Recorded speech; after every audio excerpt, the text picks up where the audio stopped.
Assalamualaikum warahmatullahi wabarakatuh. Perkenalkan, nama saya Lilis Fatona, NIM 2511862066290, mahasiswa RPL PGSD Angkatan 3 Universitas Muhammadiyah Muara Bungo.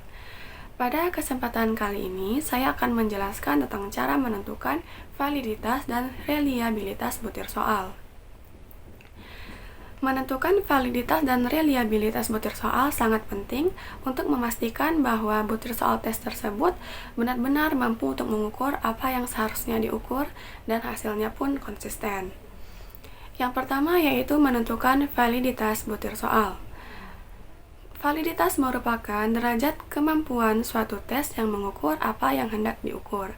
Artinya, validitas ini menunjukkan kemampuan suatu butir soal tes untuk mengukur kompetensi yang diinginkan.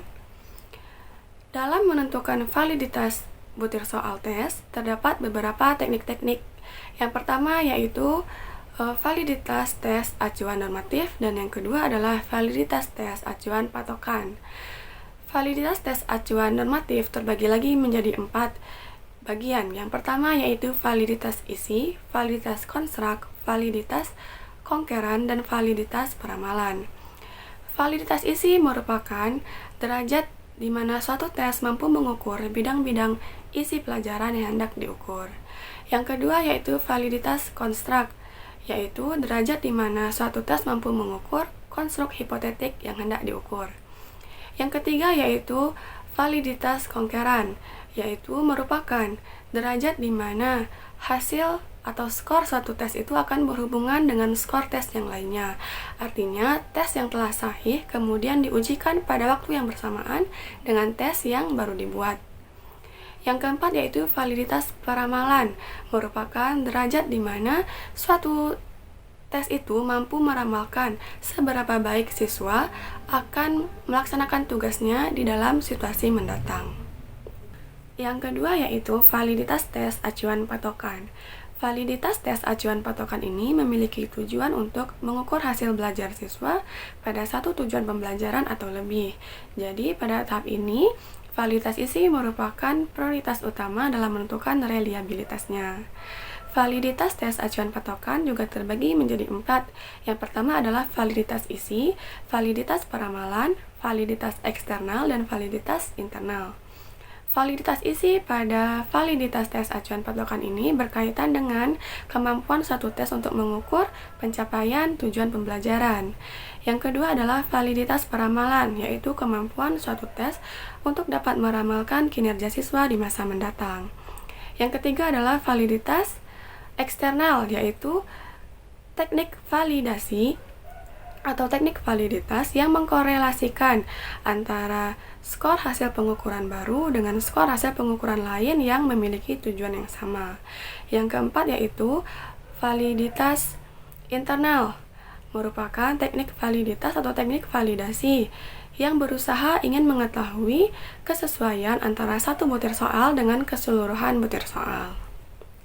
Kemudian yang perlu juga kita ketahui yaitu faktor-faktor yang mempengaruhi hasil validitas butir soal. Yang pertama adalah ketidakjelasan petunjuk soal. Yang kedua, kesulitan siswa dalam memahami kata ataupun struktur kalimat pada soal. Yang ketiga adalah tingkat kesulitan butir soal. Yang keempat, pembuatan butir soal. Yang kelima, butir soal yang memiliki makna yang ambigu. Yang keenam, butir soal yang kurang baik, kemudian butir soal yang kurang pendek, kemudian penyusunan butir soal dalam tes, dan yang terakhir adalah pola-pola jawaban pada butir soal tersebut. Jadi, secara keseluruhan, menentukan validitas butir soal itu terbagi menjadi 2 validasi yang harus kita lakukan terhadap butir soal tes. Yang pertama adalah validitas isi, dan yang kedua adalah validitas empiris.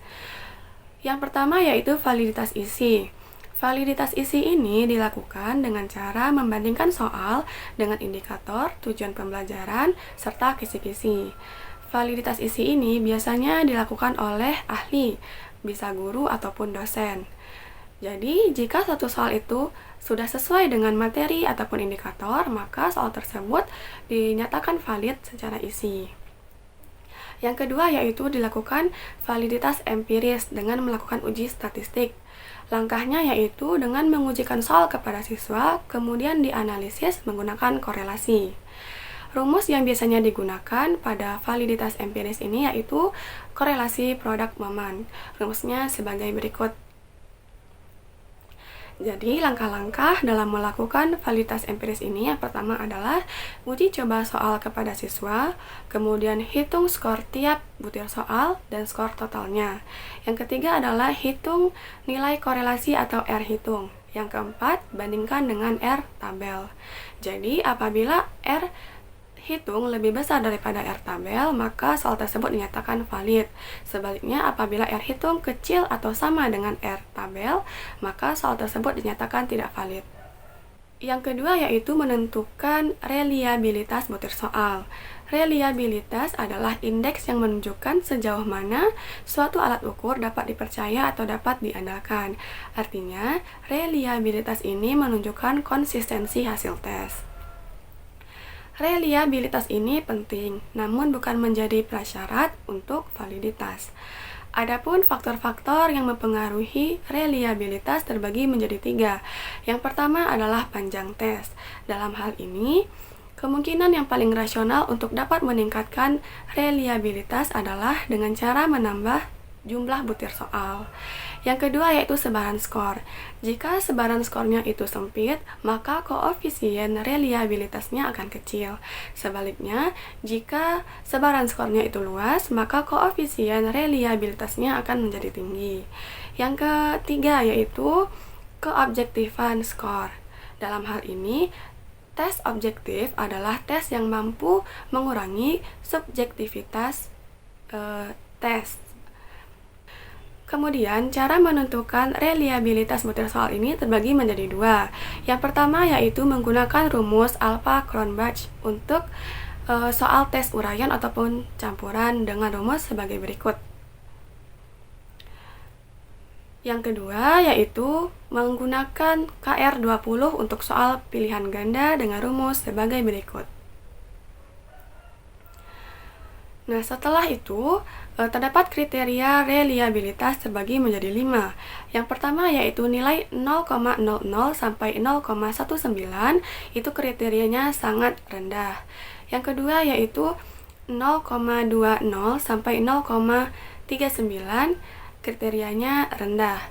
Yang ketiga 0,40 sampai 0,59, itu kriterianya cukup. Yang keenam 0,60 sampai 0,79, kriterianya tinggi. Yang terakhir 0,80 sampai 1,00, kriterianya sangat tinggi.